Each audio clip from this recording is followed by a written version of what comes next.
The wind howled through the dense forest, whipping against the frozen ground as a man stumbled forward, each step slower than the last.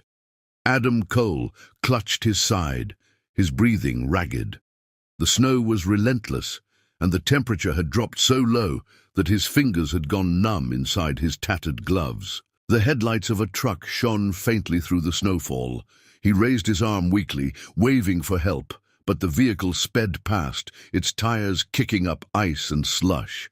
He was alone, stranded in the middle of nowhere. Then, just as his vision blurred, another set of lights appeared, brighter, closer. This time the truck slowed. The door swung open, and a man in a thick parka stepped out, his face shadowed by the storm. "Need help?"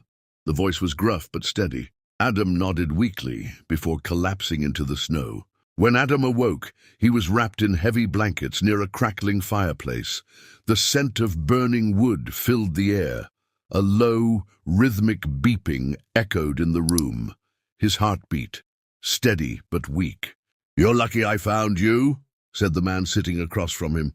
Nathan Cross, former military, a man who had once been a legend but had disappeared from the world. Now he lived here in solitude. "Drink this," Nathan offered a steaming cup. Adam hesitated, but his body screamed for warmth. He took a sip, hot, strong, bitter. It burned his throat but chased the ice from his veins. "Where am I?" Adam asked hoarsely. "My cabin, 30 miles from the nearest road," Nathan replied. "You almost froze to death out there." Adam exhaled. "I wasn't expecting the storm to hit this hard." Nathan studied him carefully. "Nobody comes out here without a reason. What were you running from?" Silence. Then Adam sighed. "I was looking for you." Nathan's eyes narrowed. Adam took a deep breath before speaking. "There's a mission, something bigger than both of us." Nathan leaned back, arms crossed. "Ever heard of Operation Falcon?" Nathan's expression darkened. "I have." "It's back," Adam said, "and this time they want you to lead it." Nathan scoffed. "I walked away from that life a long time ago." "But the world didn't walk away from you," Adam countered. Nathan sighed. He had spent years trying to escape his past, but somehow it had found him again. "I don't do rescues anymore," Nathan said. Adam shook his head. "You don't have a choice. People are dying." Nathan stared into the fire, his jaw tight. "What exactly do they want me to do?" Adam shifted, his expression serious. "Operation Falcon is assembling a specialized unit, one designed to handle extreme environments, disasters, and hostile extractions. We're talking about unconventional rescues, places where no ordinary team can survive." Nathan let the words sink in. He knew exactly what this meant. "Why me?" "Because you've done it before," Adam answered. "Because no one else can." Nathan exhaled slowly. "I left that life behind for a reason. But the world still needs you." For a long moment, Nathan didn't speak. Then the sound of distant helicopter blades broke the silence. Adam smirked. "I told you, you don't have a choice." A black helicopter landed in the clearing outside the cabin, its blades slicing through the falling snow. From the cockpit, a woman stepped down, her posture rigid, her expression unreadable. "Commander Elena Vasquez." "Nathan Cross," she said, extending a gloved hand. "It's been a long time." Nathan didn't take it. Instead, he narrowed his eyes. "I don't do orders anymore, Commander." Elena smirked. "Good, because this isn't an order, it's a request." Nathan glanced at Adam, then back at her. "You have 5 minutes," he said.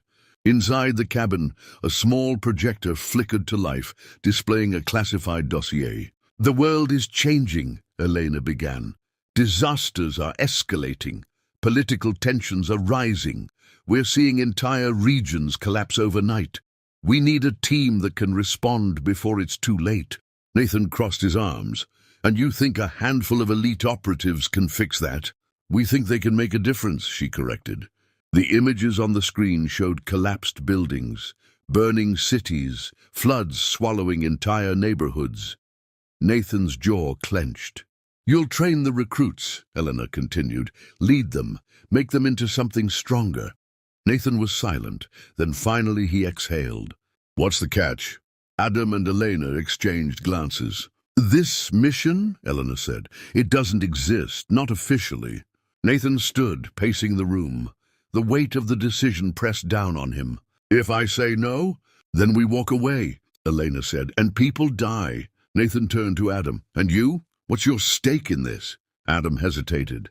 Let's just say, I owe some people a debt I can't repay. Nathan exhaled. He had spent years running, hiding, but deep down he knew this was what he was meant to do. He turned to Eleanor. When do we leave? Elena smiled. Now. As Nathan grabbed his coat, Adam limped to the door, glancing at him. You sure about this? Nathan gave a small smirk. No, but that never stopped me before. The helicopter's engine roared to life. Nathan took one last look at his cabin, at the quiet life he had built. Then, without another word, he stepped onto the chopper. As the aircraft lifted off, the world below faded into darkness. This wasn't just another mission. It was the beginning of something much bigger, something unstoppable. And for the first time in years, Nathan felt alive again. The rotors of the Black Hawk helicopter cut through the icy wind as it soared over the snow-covered wilderness. Nathan Cross sat strapped into his seat, staring at the white expanse below. The life he had known, the quiet solitude of his cabin, was disappearing beneath him. Across from him, Commander Elena Vasquez reviewed a classified file. Adam Cole, still bruised and exhausted, sat beside her. The hum of the helicopter filled the space between them, but no one spoke. Nathan finally broke the silence. Where are we headed? Elena glanced up. A secure facility. You'll be briefed there. Nathan's jaw tightened. He hated vague answers. Adam leaned over. They don't want you changing your mind mid-flight. Nathan smirked but didn't reply. Outside, the storm raged on, but their course remained clear. The helicopter descended toward an unmarked military installation nestled within the Rocky Mountains. It was nearly invisible, built into the side of a cliff, disguised by nature itself. As the chopper touched down, the hangar doors slid open, swallowing them into an underground base. Armed personnel stood at attention. Surveillance cameras tracked their every move. Nathan unbuckled his harness and stepped out. You really pulled out all the stops, he muttered, taking in the high-tech surroundings. Elena smirked. We don't do things halfway. Adam winced as he climbed down. A medic rushed over, scanning him. You need treatment, she said. Adam waved her off. I'll live. Elena motioned for Nathan to follow. Come on, there's someone who wants to meet you. Nathan exhaled and walked forward. He had a feeling he already knew who it was. Inside the command center, an older man in a 4-star uniform stood by a screen displaying satellite images of global disasters. Lieutenant Cross, the man greeted, extending a hand. Nathan recognized him instantly. General Marcus Stone, a legend in military strategy, the kind of man whose presence carried weight. General, Nathan acknowledged, shaking his hand. Stone motioned toward the images. Look at this, he said. Wildfires, floods, collapsing infrastructures, disasters are escalating, and the world isn't prepared. Nathan studied the images, his expression unreadable. We're forming an elite rapid response force, Stone continued. Not just soldiers, rescuers, experts in extreme conditions, specialists who can do what conventional teams can't. Nathan folded his arms. And you think I fit that mold? Stone smiled. I think you already are that mold. Nathan exhaled slowly. What exactly would my role be? Stone leaned forward. You'd be training them, leading them, teaching them how to survive in environments that would kill the average man. Nathan remained silent. Then Stone added, and when necessary, you'd be in the field. That caught Nathan's attention. Nathan paced the room. I've been out for years, he muttered. I'm not the same man I was. Stone nodded. Good, that means you're exactly who we need. Nathan met his gaze. What's the real reason you want me? Stone didn't hesitate. Because you understand the cost. You know what it means to be on both sides, the rescuer and the one needing rescue. Nathan swallowed hard. 15 years ago, a man had saved his life. Yesterday, he had returned the favor. And now, the cycle was continuing. Finally, Nathan sighed. I have conditions. Stone smirked. I figured. Nathan leaned against the table. One, I get a say in equipment. Standard issue gear won't cut it in real-world conditions. Stone nodded. Done. 2, I pick my own team. No bureaucratic interference. Stone hesitated, then nodded. Agreed. 3, no unnecessary red tape. If a life is at stake, I don't wait for a committee to approve action. Stone exhaled. You're asking for full operational independence. Nathan crossed his arms. Is that a problem? Stone chuckled. It's exactly what I expected. He extended a hand. Welcome aboard, Cross. Nathan hesitated, then shook it. The mission had begun. Nathan stood before 24 recruits, men and women from different backgrounds, but all hand-picked for this elite program. Some were former military. Others were firefighters, paramedics, climbers, survivors. They were the best, but not good enough. Nathan eyed them coldly. Listen up, he said. The world doesn't care about your rank, your medals, or what you've done before. Out there, the only thing that matters is whether you can survive. He motioned toward the brutal winter terrain outside. Your first test, a 48-hour survival drill. No gear, no backup, just you, the elements, and your ability to adapt. Murmurs spread through the group. One recruit raised a hand. Sir, that's insane. Nathan smirked. Welcome to the real world. The recruits were dropped into the frozen wilderness, each with only a knife and the clothes on their backs. The temperature, 20 degrees. Nathan watched from a distance as the first cracks appeared. Panic, hesitation, poor decisions. Some built fires too quickly, burning through resources. Others underestimated the cold, their fingers already numb. Hours passed, the sun set, the real test had begun. Adam, standing beside Nathan, exhaled. You really aren't going easy on them. Nathan didn't take his eyes off the recruits. The world won't either. By dawn, 3 recruits had quit. Frostbite, exhaustion, broken spirits. The remaining 21 staggered back to the base, eyes hollow but determined. Nathan addressed them. Most people think survival is about brute strength, he said. It's not. It's about knowing when to push forward and when to adapt. You learned that last night. He studied their faces. Some of you won't make it to the end of this program, and that's fine, because out there failure isn't an option. You either survive or you don't. Silence. Then one of the recruits straightened. When do we start the real training? Nathan smirked. Now. 2 weeks later, the alarm blared through the base. A real-life emergency. A flash flood had trapped dozens in a collapsed mining tunnel. The local rescue teams couldn't reach them. The clock was ticking. Nathan glanced at Stone. Looks like we're up. Stone nodded. You ready? Nathan strapped on his gear. Let's find out. The helicopter roared to life. And just like that, the mission was real. The rotors of the helicopter sliced through the stormy night as it raced toward the disaster zone. Inside, Nathan cross-checked his harness while his team did the same. This wasn't a drill. A mining tunnel had collapsed, trapping over 30 workers. Rising floodwaters threatened to drown them within hours. Nathan glanced at Adam Cole, who sat across from him. You good? Nathan asked. Adam smirked. I was born ready. Nathan turned to Elena Vasquez, the team's logistics expert. How bad is it? She tapped on her tablet. The tunnel's unstable. Heavy rains caused landslides. Local rescue teams can't get through the debris. Nathan nodded. Then we go in. The pilot's voice crackled over the radio. 30 seconds to touchdown. Nathan exhaled, adjusting his gear. Let's save some lives. The doors slid open. Time to work. The team sprinted toward the flooded entrance of the mine, their boots sinking into the mud. The rain was relentless. The only sound louder than the storm was the distant cries for help echoing from deep within the tunnel. Nathan activated his helmet light and signaled the team forward. Inside, the air was thick with dust and desperation. Water pooled at their feet, rising inch by inch. Elena examined the structural scanner. The walls won't hold much longer. If another section collapses, we'll be digging graves, not saving people. Nathan turned to Adam. We need a stable entry point. Adam scanned the debris. There.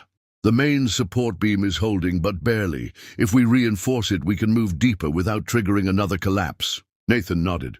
Let's do it. Every second counted. The floodwaters surged forward as the team reinforced the tunnel. Nathan moved carefully, checking each step. One wrong move, and the entire structure would come down. A faint voice called out, "Help over here!" Nathan turned his headlight toward the sound. A group of miners was trapped behind a collapsed section, waist deep in water. Elena ran a quick scan. "They're breathing in toxic fumes. We need to move now." Nathan grabbed his radio. "Control, we've located the survivors. We need an immediate extraction plan." Static. Then General Marcus Stone's voice. "Negative, Cross. The storm's getting worse. Air support can't reach you. You're on your own." Nathan clenched his jaw. They had to get out now. Nathan waded through the freezing water toward the trapped miners. "We're getting you out of here. Stay calm." One of the miners, a man in his 50s, coughed. "The walls. They're cracking." Nathan turned to Adam. "We need an exit, fast." Adam examined the rocks, his mind racing. "If we use controlled explosives, we can clear a path without bringing the roof down." Nathan hesitated. A controlled blast in a fragile tunnel was risky, but they had no choice. "Do it," he said. Adam set the charges, then signaled the team to take cover. 3, 2, 1. The explosion shook the tunnel. When the dust settled, a new path had opened. Nathan grinned. "Move now!" One by one the miners were pulled to safety. But it wasn't over yet. As the last miner climbed out, the tunnel trembled, the ceiling groaned. Nathan's instinct screamed. "Elena, status report." She checked her scanner. "The main shaft is collapsing. We have less than 3 minutes to get out." Nathan turned to Adam. "Go! Get them out of here." Adam hesitated. "What about you?" Nathan didn't answer. He turned and ran toward another section of the tunnel. Elena's eyes widened. "Where are you going?" Nathan didn't stop. Someone was still in there. Nathan moved fast, navigating through crumbling debris. The oxygen was thinning. Then he heard it, a weak knocking sound from behind a collapsed section. "Hold on!" Nathan shouted. He began digging through the rubble, his muscles screaming in protest. Finally, he uncovered a young miner, barely conscious. Nathan hoisted him over his shoulder. The tunnel shook violently. A chunk of the ceiling caved in, blocking the exit. Nathan cursed. "No way out." Then his radio crackled. "Cross, do you copy?" It was Adam. Nathan pressed the radio. "Trapped, no exits." Silence. Then Adam's voice. "Not for long." Above ground, Adam and Elena worked frantically. Adam spotted a weakened section of rock near the surface. "If we detonate it, we might create an opening." Elena hesitated. "And if we miscalculate?" Adam didn't answer. He just set the charges. "Cross, get ready." Nathan clutched the unconscious miner, bracing himself. Adam pressed the detonator. Boom! Dust and debris flew as a hole opened above Nathan. A rope dropped down. Nathan didn't hesitate. He climbed out, carrying the miner. The moment they cleared the tunnel, the entire shaft collapsed behind them. They had made it. Rescue teams rushed in as the survivors were treated. Medics checked Nathan, but he waved them off. Adam approached. "That was insane." Nathan exhaled. "Yeah," he glanced at the collapsed tunnel. "But we did it." General Stone's voice came through the radio. "Hell of a first mission, Cross." Nathan smirked. "Guess I passed the test." Stone chuckled. "Barely. Get back to base. We've got more work to do." Nathan turned to his team. "You heard the man. Let's move." As they boarded the helicopter, Nathan looked back one last time. This was just the beginning. Back at the base, Nathan stood in the briefing room. Stone gestured toward the screen, which displayed a new crisis. "This time it's bigger," Stone said, "and deadlier." Nathan studied the images. Floods were one thing, but what was coming next was war. Nathan Cross stood in the briefing room, arms crossed, staring at the screen. General Marcus Stone's voice was low but firm. "We barely got through the last disaster, and now we're walking into something worse." On the screen, satellite images showed a sprawling urban area, its streets completely submerged. "A dam breach?" Nathan guessed. Stone nodded grimly. "Worse. Heavy rainfall overloaded the reservoir, causing a catastrophic dam failure. The flood surge hit 3 towns before sunrise. Bridges are gone. Roads are impassable. Thousands are trapped." Elena Vasquez swiped to the next image. "Rescue teams are overwhelmed. We need to airlift survivors before the next storm front makes it impossible." Nathan turned to Adam Cole. "Gear up, we leave in 10. Adam smirked. "Wouldn't have it any other way." Nathan exhaled. This mission wouldn't be easy, but failure wasn't an option.